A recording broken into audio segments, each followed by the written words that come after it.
বুধবার সকালে নেত্রকোনার পূর্বধলার বিশকাকুনিয়ায় সড়কের পাশে ২ বছরের শিশুসহ এক নারীকে অচেতন অবস্থায় পড়ে থাকতে দেখেন স্থানীয়রা। খবর পেয়ে পুলিশ তাদের উদ্ধার করে উপজেলা স্বাস্থ্য কমপ্লেক্সে নিলে ওই নারীকে চিকিৎসক মৃত ঘোষণা করেন।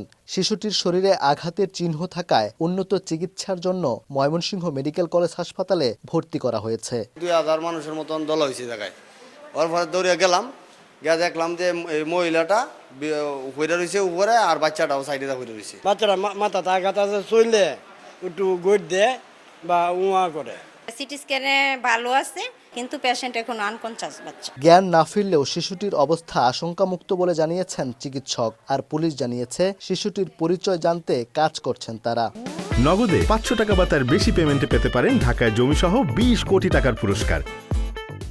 এনআইডি নাই অথবা তার হাতের ফিঙ্গারে কোনো প্রবলেম থাকতে পারে, যার কারণে তার পরিচয় এখনো শনাক্ত হচ্ছে না। তবে চেষ্টা চলছে এবং আমরা আশাবাদী যে খুব শীঘ্রই আমরা তার পরিচয় শনাক্ত করতে পারবো। মরদেহের শরীরে ধারালো অস্ত্রের আঘাতের চিহ্ন পাওয়া গেছে। হত্যার উদ্দেশ্যে কেউ তাদের ওপর হামলা চালাতে পারে বলে ধারণা করছে পুলিশ।